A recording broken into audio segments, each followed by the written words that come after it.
በስንቱ የተሰኘው ተወዳጅ የቴሌቪዥን ድራማ በሕግ አደባባይ ፈጥሮት የነበረው ውዝግብ በመጨረሻም እልባት አግኝቷል። ተዘረፍን፣ ያውም በሽጉጥ አስፈራርተው። ቤተሰብ እንግዲህ ዛሬ የምገኘው ከጀግኒት እህታችንና ከዶክተር ኑ ጋር ነው። ያው እኔ እንግዲህ ቻሌንጅ ሰርቼ እንደነበረ ታውቃላችሁ። በስንቱ የተሰኘው ተወዳጅ የቴሌቪዥን ድራማ በሕግ አደባባይ ፈጥሮት የነበረው ውዝግብ በመጨረሻም እልባት አግኝቷል። ኢቢኤስ ዘሐበሻ መረጃዎችን ከየት ነው የሚያገኘው በሚል በፍርድ ቤት ክስ ቢያቀርብም መዘገባችንን አላቆምንም።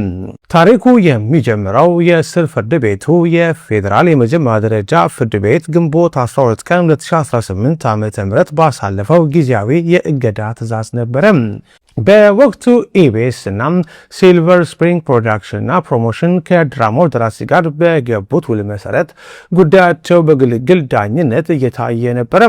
ሆኖም ፍርድ ቤቱ በዚህ ክርክር ውስጥ ፈጽሞ የሌለበትን ሶስተኛ ወገን ይኸውም ቻናል 1 ቲቪን ድራማውን እንዳያስተላልፍ በጊዜያዊነት በማገዱ ነገሮች ተወሳሰቡ። በዚህ ያልተጠበቀ እገዳ ግራ የተጋባው ቻናል 1 ቲቪ ፍትህን ፍለጋም ወደ ፌዴራል ከፍተኛ ፍርድ ቤት አቀና። ይግባኝ ባዩ ቻናል 1 ለችሎቱ ሲያስረዳ እኔ በግልግል ዳኝነቱም ሆነ በውል ክርክር ውስጥ ምንም አይነት ተሳትፎ አልነበረኝም። እኔም ባላሳተፈና የጽሑፍ አቤቱታ እንኳን ባልቀረበብኝ ሁኔታ የተሰጠው ይህ የእገዳ ትዕዛዝ የሕግና የስርዓት ግድፈት ያለበት ነው በማለት የነገሩን ኢፍትሐዊነት አብራራ። እገዳውም እንዲነሳለት ጠየቀ። ይህንን የይግባኝ አቤቱታ የተቀበለው የፌዴራል ከፍተኛ ፍርድ ቤት የሰበር ምድብ 5ኛ ፍትሐ ብሔር ይግባኝ ችሎት የቻናል 1 ቲቪን እና የመልስ ሰጪዎችን የኢቢኤስ እና ሲልቨር ስፕሪንግ ፕሮዳክሽን እና ፕሮሞሽን መዝገብ በጥልቀት መረመረ። በመጨረሻም ፍርድ ቤቱ ሚዛኑን ወደ ቻናል 1 በማዘንበል ይግባኝ ባዩ በሁለቱ ወገኖች መካከል በነበረው የግልግል ዳኝነት ተሳታፊ ባልነበበት ሁኔታ የስር ፍርድ ቤት በሱ ላይ የጊዜያዊ እገዳ ትዕዛዝ መስጠቱ የሕግና የፋክት መሰረት የሌለው ሆኖ ተገኝቷል የሚል ወሳኝ ብይን ሰጠ። በዚህም መሰረት የስር የፌዴራል የመጀመሪያ ደረጃ ፍርድ ቤት ግንቦት 12 ቀን 2018 ዓ.ም አሳልፎት የነበረው ድራማው በቻናል 1 ቲቪ እንዳይታለፍ የሚለው የእገዳ ትዕዛዝ ሙሉ በሙሉ እንዲሻር ተወሰነ። የፍርድ ቤቱም ቋሚ ችሎት ውሳኔ ሲያጠናቀቅ ሁለቱም ተከራካሪ ወገኖች ለሂደቱ ያወጡትን የየራሳቸውን ወጪና ኪሳራ ራሳቸው እንዲችሉ በማዘዝ የበስንቱን የሕግ አደባባይ ትረካ መቋጫ አድርጎታል። በስንቱ ፍትህ አግኝቷል። ተዘረፍን፣ ያውም በሽጉጥ አስፈራርተው። እንዴት ናችሁ? ከ5 ቀናት ቆይታ በኋላ ተመልሰናል። የመጨረሻ ትሪፕ አይ ቲንክ ከጅማ መልስ ወልቂጤ ነበረ። ከዛ ወዳጅን ለምሽት አዳማ አካባቢ ጉዞ አደረኩኝ። ይህ እጅግ በጣም አስደንጋጭ ነገር ግን የትኛውም ሹፌር የሚያጋጥመው ኤክስፒሪየንስን ሼር አደረኩት ማለት ነው። ምንድነው የተፈጠረው? ከሃይዌይ ወጣን ክፍያ ጣቢያ ወንጂ ማዞሪያን አለፍ እንዳላችሁ አሰላ ሞጫ የሚባል አለ።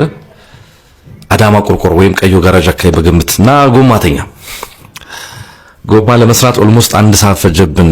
መፍቻ ይፈታልኝ ነበር፣ ያዳልጥ ነበር። አብሮኝ ያለው ዳጄ ነበረ የወይን ጋዜጠኛ። ከሰዎች ጋር ደዋወለ ምናምን መፍቻ ጠበቅንና መግቢያ መንገዱን አላወቁትም። እነሱን ለማምጣት ዞር ባለ ታይም ላይ ነው እንግዲህ መኪና ውስጥ ነበርኩኝ።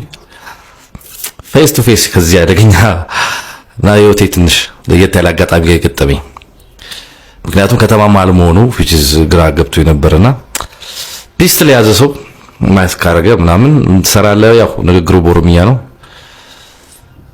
ምን ያረክ ነው ምናምን ማዋከም ምናምን ጎማ ተኝቶብኝ እንደሆነ ያውቃል።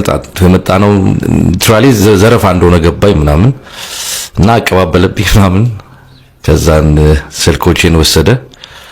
ያው ዞር እንድልለት ካይኑ ትንሽ ቀማመስን። ዞር እንዳልኩለት ወደ ጓደኛዬ ወረደ ማለት ነው። ጓደኛዬ ደግሞ አገራማን ብሎ መፍቻ ምናምን ያመጡ ሰዎች አግኝቶ ሲመለስ ተገናኙና እሱንም ጀስት ርቀትህን ጠብቅ ነው የተባለው። እሱ ደግሞ ጋዜጠኛ እንደዚህ ማን ይረዳችኋል? እኔው የሱንም ስልክ ተቀበለው የኔ አይፎን 17 ፕሮ ማክስ ሳምሰንግ የሱ 14 ፕሮ ማክስ በቸርነቱ ጊዜ ሪስቶ እንደውም ህይወታችንን ሴፍ አድርጎታል። ገሎን ቢሄድ ማነል ይባላል። በጣም ያስጠላው ግን ሃይዌይ ላይ ምንም ነገር ቢያጋጥማችሁ እንዳትቆሙ። የተረዳሁት ኤክስፒሪየንስ ያደረኩት ነገር እሱ ነው። በቸርኬ መሄዱ ይሻላል። ከዚህ በፊት ሪፖርት ስናደርግም እንደዚህ አይነት ነገሮች ድግግሞች እንዳሉት ነው። መፍትሄ እንደሌለው ወይም ለምን እንዳጡለት አላውቅም።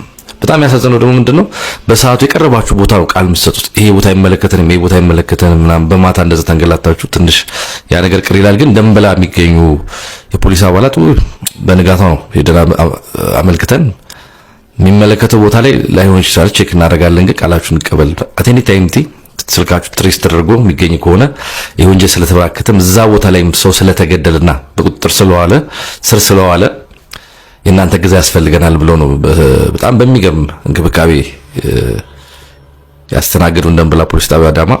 መቻቹ ግን ዘመኑ ከፋ። ሁሉም በየራሱ ያውም መሀል ከተማ ያዋጣኛል ባለው መንገድ እየዘረፈ ነው። እንግዲህ እኛም ህይወታችን ተርፏል። አይ ቲንክ ሃይዌይ ላይ ለምትቆሙ ሰዎች ተመክራችሁ የምችለው ምክር ይሄንን ነው። ሹፌር ከሚያዩት እንግልት አንዱን በማየት ደግሞ እድለኛ ነኝ ማለት ብዙ ጊዜ ሳናየው ነበር ምንጮ አይቼው ደግሞ ቤት ተርፌ ከ5 ቀናት በኋላ ከእናንተ ቤተሰቦቼ ጋር ተገኝቻለሁ። የምቀርጽበት ስልክ የጓደኛዬ ነው። ኤኒሃው ቲክቶክ ተለውጦ ነው የጠበቀኝ። ይህም የሚኖር ህይወት ነው። በድጋሚ እንመጣለን። ሰላም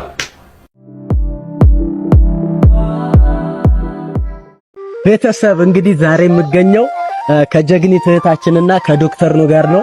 ያው እኔ እንግዲህ ቻሌንጅ ሰርቼ እንደነበረ ታውቃላችሁ። ቻሌንጁም ተሳክቶ እንግዲህ በተባለው መሰረት ስላላገኘሁት በመሃል ግርግሮች ተፈጠሩ። አሁን እንግዲህ ያው ሁሉ ግርግር አልፏል። ሁሉም ነገር ለበጎ ነው የሚሆነው። እቺ እህታችን እንግዲህ ቦንዳ ቤቱ ተሰጥቷታል። በጣም ደስ ብሎኛል። እኔ ስለሷ የእውነት ከልቤ ነው ደስ ያለኝ እና እንግዲህ ቤተሰቦቼ እናንተ ደግሞ እየመጣችሁ ከሷ ሱሪም ሆነ ሸሚዝም ሆነ ቀሚስም ሆነ እየመጣችሁ ግዟት፣ አበረታቷት። ሁሉም ነገር ደግሞ ለበጎ ነው የሚሆነው። እነ ዶክተር ነው በመሃል አግኝቼበታለሁ። እሺ በጣም ነው የማመሰግነው። ሱቁ እንደተነገራችሁ ከጧት 3 ሰዓት ጀምሮ እስከ ማታ እንደምንቆይ ተነግሯችኋል። እናም እሱ በተባለው ሰዓት ተገኝቶ በጉልበትም በሐሳብም የረዳኝ እስካሁን ድረስ ቆይቶልኛል። አመሰግናለሁ ወንድሜ። የደስታዬ ተካፋይ ስለሆነ በችግሬ ጊዜ የደረሰልኝ ሰው ስለሆነ እባካችሁ እሱንም ሰፖርት አድርጉት። አካውንቱ ዋርኒንግ ውስጥ ገብቷል። ኮፒ ሊንክ አካውንቱ እሺ እንዳቆርጠው አካውንቱ ዋርኒንግ ውስጥ ስለገባ ኮፒ ሊንክ እያደረጋችሁ ከዋርኒንግ አስወጡለት። እናም በጣም ነው የማመሰግነው። እግዚአብሔር ያክብርልኝ። እንኳን ደስ አለሽ። እኔም ስላንቺ በጣም ደስ ብሎኛል። በጣም አልጠበቅነውም ነበር። መጥቶ ነው ሰርፕራይዝ ያደረገን። ምንም ያሰብነው ነገር አልነበረም። ብቻ ከጠበቅነው በላይ ሆኖ አግኝተነዋል። ልጁ ኩራትም ሳይሆን የራሱ ጥያቄዎች ነበሩት፣ ጠየቀ። ቤኪም በጣም እግዚአብሔር ይስጥልህ። ከሐሰብነው በላይ ከአይምሮአችን በላይ ነው የሆንክብን። ለእህታችን ያሳየኸው ጎንበስ ቀና ያልከው ለራስህ ሁላ ነው የሚመስለው። ከዚህ በኋላ ቻሌንጅ አይሰጠውም ሲሉ ነበር። የመጀመሪያውን ቻሌንጅ እኛ እንሰጣለን፣ አብረን እንሰራለን። ቀብራራም ኩራተኛም ሳትሆን የመሰለህን ጠይቀሃል። እሱ መብት ነው። ከዚህ በኋላ ግን አብረን እንሰራ ፈቃደኛ ነን። ስለዚህ ከፈጣሪ ጋር እድሜና ጤናውን ይስጠን እንጂ ብዙ ስራ አብረን እንሰራለን። ለስነ ምግባር ግን እግዚአብሔር ይስጠን። እግዚአብሔር ያክብርልን። በጣም ነው የምናመሰግነው። እኔም አመሰግናለሁ በጣም።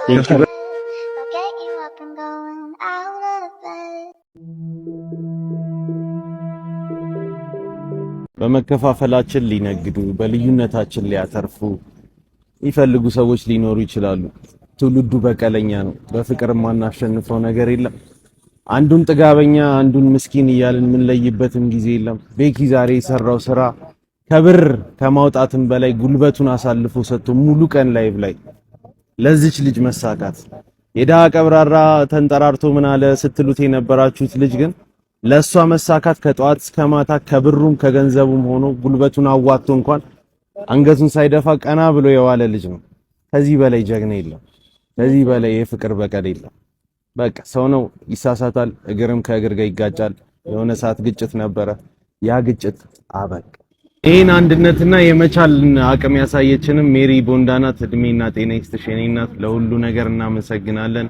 ስለዚህ በዚህም ምክንያት ከዚህ በኋላ ዋርኒንግ ላይ ያለውን አካውንቱን ኮፒ ሊንክ እናረግና እንመልስለታለን። ከዛስ ይሄ የደሃ ቀብራራ ያላችሁትን ልጅ የመጀመሪያ ቻሌንጁን እኛው ራሳችን እንሰጠዋለን። የደፋውን አንገት እንክሰዋለን። ትልቅ ቻሌንጅ እናስረክባለን። ሰርተህ ታሳየናለህ። አንበሳ። በጣም እናመሰግናለን። ለልጃችን ደርሰህልናል። እንኳን ደስ አለሽ። በጣም ደስ ብሎኛል ለሷ ስለተሰጠ። እኔ እሷን ቪዲዮ መጀመሪያ ማይቼ ነበረ እና ይገባታል። በጣም ደስ ብሎኛል ለሷ በመሰጠቱ የእውነት ከልቤ ነው ደስ ያለኝ። በርችልን ደግሞ ትልቅ ቦታ ደርሰሽ እናየሻለን። ከዚህ በላይ የተሻለ ነገር ላይ እንደምትደርሽ አምናለሁ። በርችልኝ። እኔ በሚገርብ ኮላብ በፕሮሞ ደግሞ ይመጡባቸዋል። ገና ከህይወት ያለፈ ፍሬ ያለው ይገርም ስራ ሰርተን እናሳያቸዋለን። በግናለን በዚህ ላይ ያጠናቀናል። መልካም ቀን ይመቻችሁ። ቴንክ ዩ በጣም ቀል ማለት ይሄ ነው። እንበቀላችኋለን። ቻው።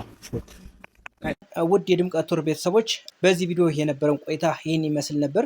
ቪዲዮውን ከወደዳችሁት ላይክ ማድረጋችሁንና ለቻናሉ አዲስ ከሆናችሁ ደግሞ ወቅታዊና አዳዲስ መረጃዎች እንዲደርሷችሁ ሳብስክራይብ ማድረጋችሁን እንዳትረሱ እያል በሌላ ቪዲዮ እስከምንገናኝ በያላችሁበት ሰላም